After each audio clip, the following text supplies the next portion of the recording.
Assalamualaikum warahmatullahi wabarakatuh. Semangat pagi dan salam sejahtera selalu. Kita berjumpa lagi dengan materi pembelajaran cost accounting dengan topik pembelajaran Profit Performance Measurement and Intracompany Transfer Pricing. Sesi ini adalah sesi kedua yang akan membahas Intracompany Transfer Pricing yang merupakan kelanjutan dari seksi pertama yang sudah membahas mengenai Profit Performance Measurement. Kita ilustrasikan ada satu perusahaan dengan 3 divisi di dalamnya, divisi 1, divisi 2, dan divisi 3. Di dalam perusahaan ini sudah ada keputusan untuk mendesentralisasi keputusannya, sehingga keputusan-keputusan didesentralisasi ke masing-masing manajer di divisi masing-masing. Tidak lagi dilakukan secara terpusat di sentral atau kantor pusatnya. Divisi 1 akan melakukan proses produksi 1. Dia akan mengolah atau memproses bahan mentah menjadi barang setengah jadi. Di sini ada biaya-biaya atau cost yang dikeluarkan untuk melakukan proses produksi. Setelah dilakukan proses produksi 1, setelah selesai, kemudian barang setengah jadinya ini akan dikirimkan ke dalam gudang di divisi 2. Tentunya akan ada transfer barang dan akan ada harga pertukaran antara divisi 1 dan divisi 2 karena adanya desentralisasi. Ada harga atau ada revenue yang harus dibayarkan oleh divisi 2 kepada divisi 1. Ada revenue-nya dan ada cost-nya. Sehingga di sini akan ada revenue, cost, dan ada harga pertukaran, harga transfer dari divisi 1 kepada divisi 2. Selanjutnya di divisi 2, barang setengah jadi ini akan menjadi bahan untuk diproses lebih lanjut, proses produksi 2. Tentunya akan ada biaya-biaya atau beban-beban yang akan dikeluarkan untuk melakukan proses produksi ini. Sehingga menjadi barang dalam proses 2. Setelah selesai di proses produksi 2, barang setengah jadi ini akan dikirim atau ditransfer ke gudang divisi 3 untuk diproses lebih lanjut.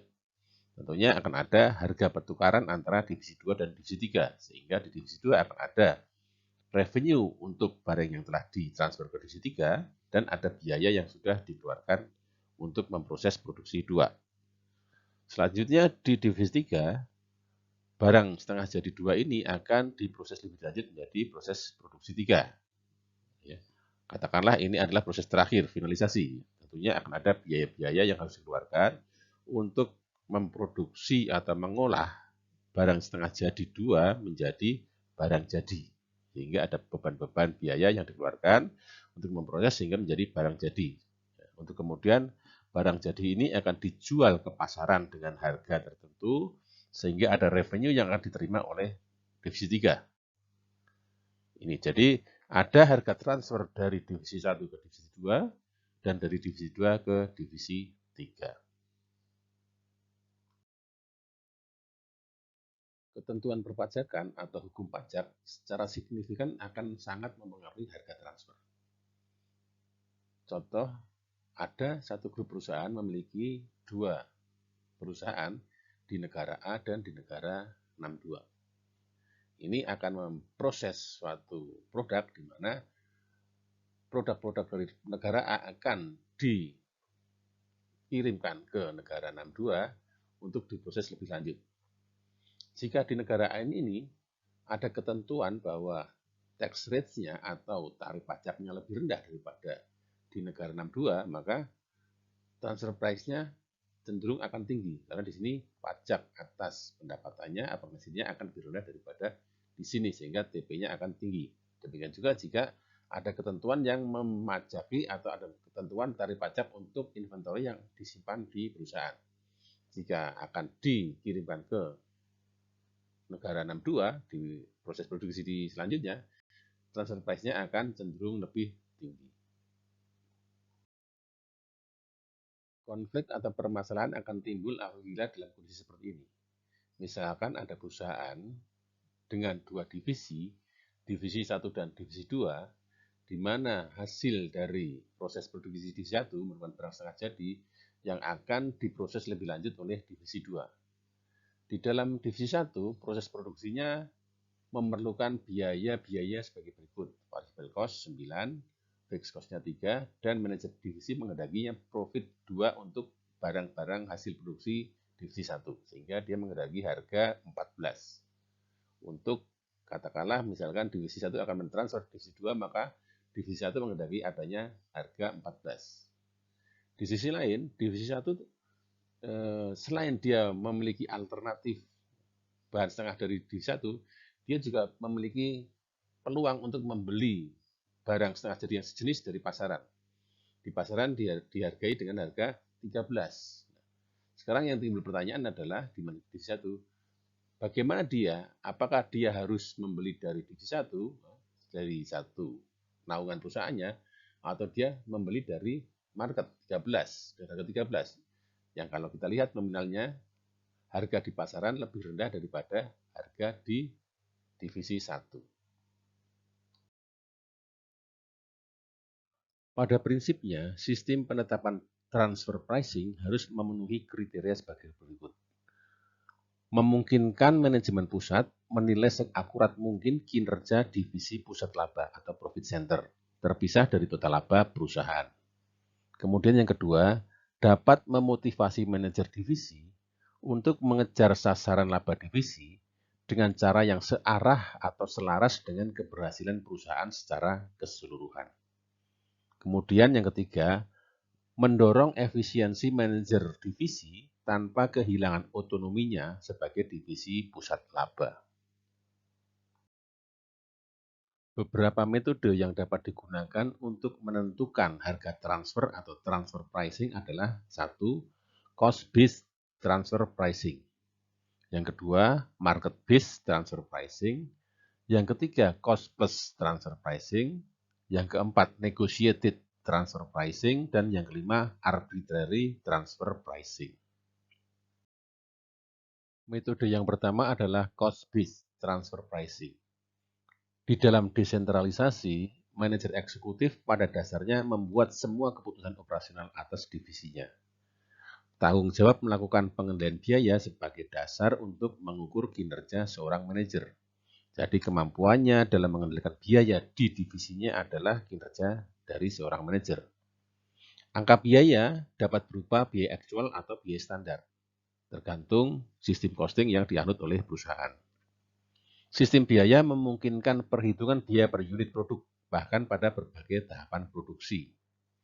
Jika melibatkan departemen jasa, maka tarif pembebanan jasa sebaiknya ditetapkan di muka sebelum pekerjaan dilakukan. Sehingga departemen yang memberikan jasa dan departemen yang menerima jasa mengetahui biaya yang terkait dengan jasa tersebut sebelumnya. Keuntungan yang bisa diperoleh dari metode harga transfer cost-based transfer pricing adalah sederhana.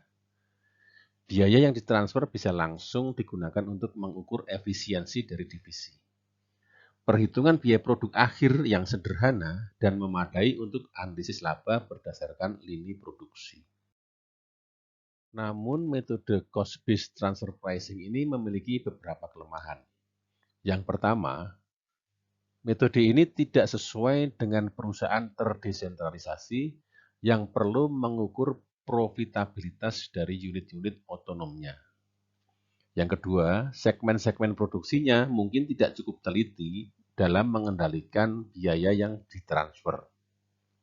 Kemudian yang ketiga, harga transfer berdasarkan biaya kurang berguna dalam membuat rencana divisional.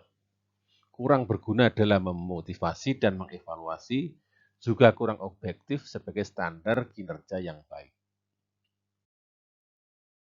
Metode harga transfer yang kedua adalah market-based transfer pricing. Harga yang dikenakan secara internal identik atau sama dengan harga yang dikenakan ke pelanggan-pelanggan di luar perusahaan. Ini akan menjadi ukuran profitabilitas dan kinerja yang paling baik karena paling objektif. Namun, kebutuhan adanya pasar di luar perusahaan yang kompetitif dan telah berkembang dengan baik. Jadi perlu adanya pasar di luar perusahaan yang telah berkembang dengan baik dan cukup kompetitif.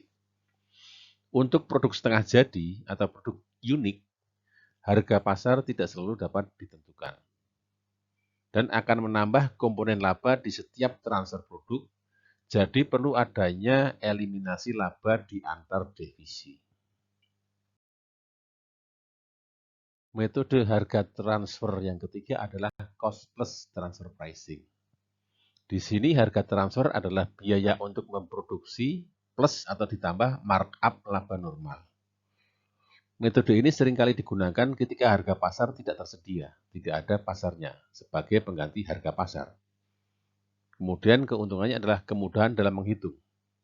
Namun harga bukan merupakan harga yang sempurna, sehingga menimbulkan distorsi terhadap profitabilitas relatif dari divisi penjual dan divisi pembeli.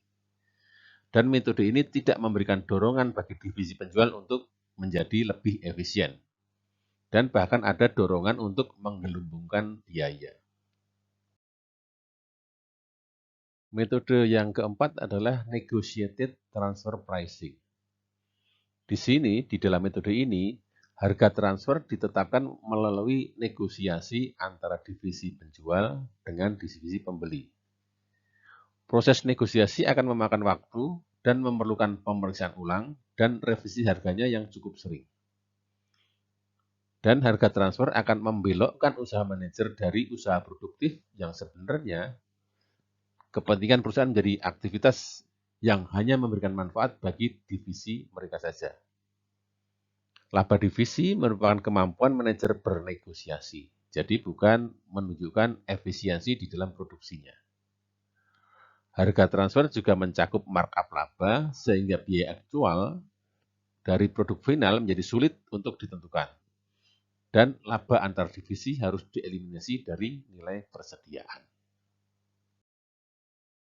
Alternatif metode harga transfer yang terakhir adalah arbitrary transfer pricing.